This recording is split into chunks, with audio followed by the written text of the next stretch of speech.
What's going on, guys, and welcome back to the channel. And we're about to break down some stocks tonight. We're about to break down some stocks. Get ready for tomorrow. Woo! Who's ready for tomorrow? I know I am. So we're gonna start here with Apple, right? Let's look at the overall trend. And if you look here, this is main support, right? We're right at that main support. We didn't break the main support on Friday. We were just what is looking right now is like a little triangle bear flag, but this is an easy way to get squeezed out if you're a short. It's not confirmed, so you're basically betting on the weekend to expect it to be gap down or something like that. Well, who knows what will happen tomorrow, but I mean, I wouldn't hold it over the weekend. That's too risky. We're right at support.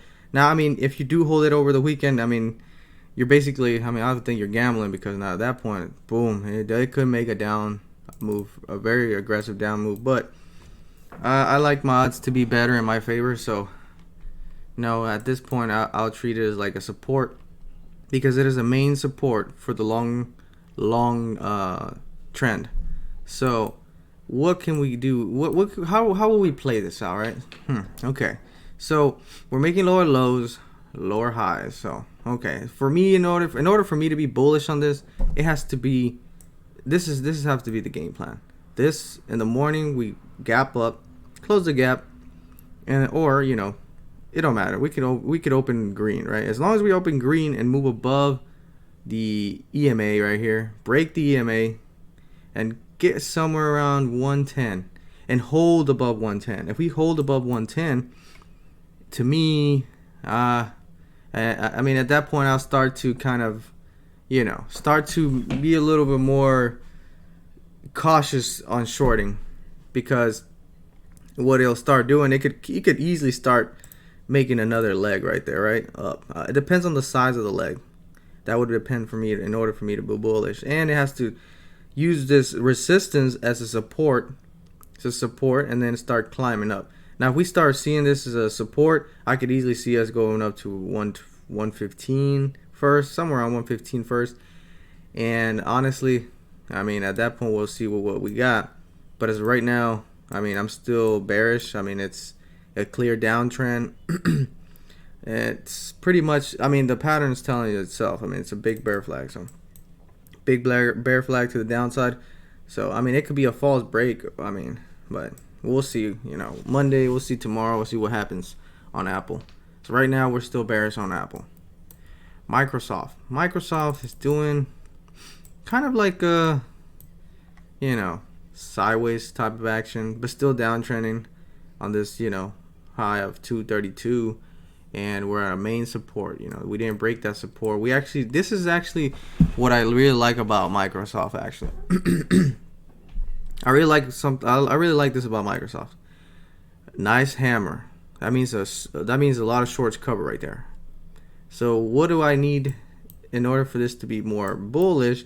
I need in the morning, it needs to be making some moves up, right? The same thing as talked about Apple. But this one's a little more stronger, so in this case, I expect this to climb at least to 204, and use that as a support, that resistance as a support, and then after that, we can start looking at 212, somewhere around there, because there's a lot of resistance there. There's a lot of people stuck, so I mean, they could be, it could take a few days, a few weeks, I don't know. But I mean, as of right now, I see this to be a more potential for upside, because of the whole hammer. It's a really strong hammer on a main support, so that validates the support. Let's take a look at the past.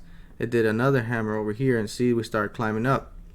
Double bottom here, use it as support. What is it, $201, made it a main support, and then we start grinding up. So for me to be bullish on this one, it has to do something similar. Big hammer, climb for a few days or something like that. Use it as support, main support, and then climb. Then I could see a massive move up. But as of right now, I'm still watching it just kind of on the sidelines.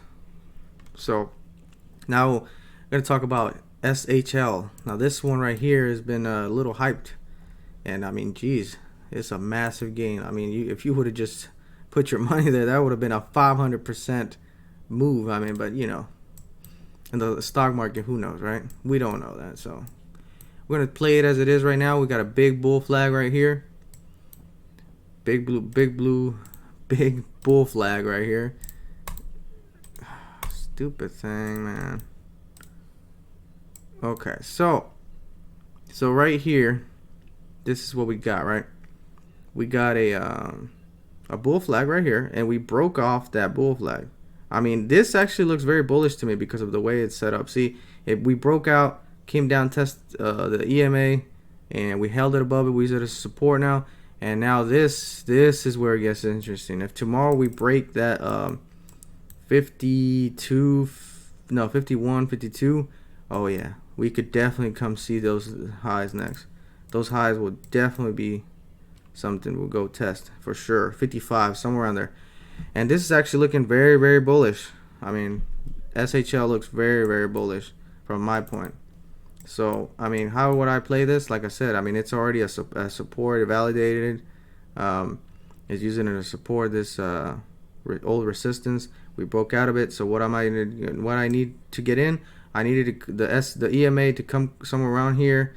I'll jump in, and then I could see a bounce. I mean, that could be a play. I mean, this is actually a very interesting pattern, because this is kind of the same thing like Apple. If Apple does the same thing. See, we came down, tested the lows, and now we're testing now we're about to test the shorts patience right now, because it's at a critical old resistance, but now it can become a support, and that's when you have the panic. So that's where you have the big moves up. So from here to here, that's about a 15%, which my opinion, that's a good day any day. So let's take a look at Tesla. Mars, baby. That's what I'm talking about. See, Mars. I mean Tesla is a freaking beast, man. I mean, basically you just put your money, man. It's so hyped. It's just so hyped, man. It's so freaking hyped. I mean, it's just unreal sometimes how this, So we're gonna break it down a little bit here. Take a look. Oh, why does it keep doing that to me? Let's see, there's a. Oh yeah, I see why people bought that right there. See that? See, a lot of times this is a false break of that channel we got there. So what did it do? Got close to it once again. See, and this is how you know whenever something's bullish, man. You see that right there? It didn't even get close to it. I mean, it got close to it, but as soon as it got close, people were starting to buy because they saw opportunity. And that's what you have to look at. See, well, look at that. We have a gap here. I didn't pay attention to this. We have a gap. That gap will probably have to be filled. I don't know when, but in the stock market, there's always gaps to get filled. Always get filled. I don't know if it takes 6 months, 6 years, but it will get filled eventually. So what do I think right now? Actually, Tesla is a nice at this little channel right here. It's holding that channel. I don't know if it'll hold it, but I mean, come battery day, I don't know. We could come easily back to testing that high of 5 at 38. So I mean, on Tesla, man, I'm bullish all around. I mean, Tesla. I mean, Elon Musk is a genius. So I mean, with that being said, I mean, pretty much. But I mean, clearly, every time we touch this support here, we bounce. Support, bounce. So I mean, if I was going to take a long position, I would probably start there. Put a, stop loss for sure, because there's still a lot of downside. But like I said, this is a nice channel. I mean, very little nice channel. It's held in it. We're above the EMA right now. So yes, we can easily come back to testing that high. I mean, because right now, short sellers, I mean, if we break that high right there, I'm telling you right now, if we break this high right here, I can start seeing easily short sellers covering real fast, because then there's no more resistance but up here. That's a massive 17%. So I mean, you know, as a short seller, I mean, I look at it and I'm like, nah, I wouldn't. I don't want to play against that. All right, so moving on to Workhorse. Workhorse has been another hyped one. I mean, the EVs, right? Super hyped. So what do we got to do? How do we analyze this, right? So as of right now, I can't see myself being too much upside on here, but I mean, I could be wrong. This is preparing to make either a super move up, or move down. Wow, why do I say a super move up? Because see, the thing is, when we broke out of this channel, right? We broke out of this channel right here. We broke out of that channel, and a lot of short sellers probably started shorting it, right? Because they saw that it was overbought on the RSI right here, super overbought. And that's how a lot of times bears get trapped, because what happens is they jump in here. And then this comes down, and they get confident because oh yeah, it's gonna break that support now. It's not gonna validate their support. Okay, well then it starts validating the support, and then it squeezes up, right? Because there's so many shorts. They thought that they got overconfident, and now because it's overextended, and the stock market, man, it could rip your face any day. So right here, it could just move way out of, it could just make a massive move. I mean, any type of good news on it, and you're talking about a massive squeeze. So I mean, I do like trading these, but not for long term. I mean, this is more for like for day trade for me. I can't see myself putting money at that level. That's way too overvalued. So yeah, that's pretty much my analysis for Workhorse. And then I think let's look at the SPY. See, the SPY is still, it's kind of stuck on this channel. I mean, on this sideways channel, we had see, this is what I really like about the SPY. See that right there? This green bar right here. We tested it. We opened somewhere around here. Came up, tested it, came down, tested the support, and we came right back up, and we ended up green. And that to me is a little bullish. It means some strength. That means people are picking up the shares down here, and they were waiting for that. So whenever people are waiting, that means that that they anticipating something. So they know, they don't think that they don't believe that the stock will go any lower. So as a right there on the SPY, I mean, I will start being bullish again, and if it starts to if we break above this right here, use it as support, and then climb right back up to the highs, and then I can see a massive move to the upside. And why do I say massive move to the upside? Because if once it validates this is support, this resistance to me, it looks strong, but a lot of times bears are going to be panicking. Like I said, they're going to be panicking because that in the stock market, there's almost always three pullbacks, and then it breaks. So first one, second one, and now the third one. The third one is so aggressive because people feel way more confident. They see this pattern all happen all the time in the stock market.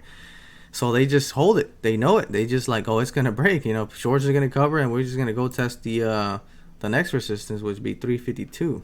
So we'll leave it at that, and then we'll look at the NASDAQ. Whew, the NASDAQ. Boy, she's on fire. See, look at that. Freaking rocket ship, right? Jesus.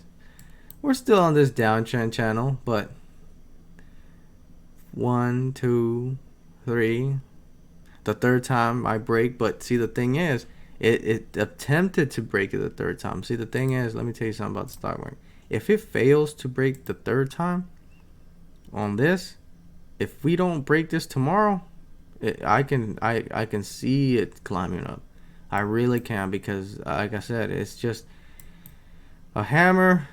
We test this 124, we break above that one, and we start climbing up to the moon. So it just depends. It just depends on what happens. Now, if we're looking for a short side, I needed to keep rejecting it.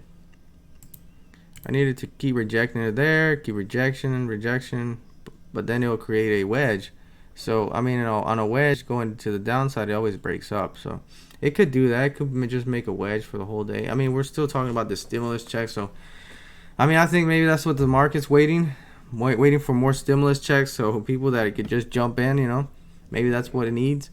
I don't know, but I mean, I'm gonna play it out just how I see it. As of right now, I'm still short. I'm not bullish on it because the clear pattern is still bearish to the downside. We still could easily break that one and come test the 105. So I mean, I'm just saying, I'm not gonna be bullish on it until I start seeing uptrends, higher highs, lower lows, and start seeing that. Then I'm gonna be bullish on it. So right now, that's it. That's the stock picks breakdown for today, and getting ready for tomorrow, gearing up for tomorrow for take some money off the Wall Street. So with that being said, I'll see you guys.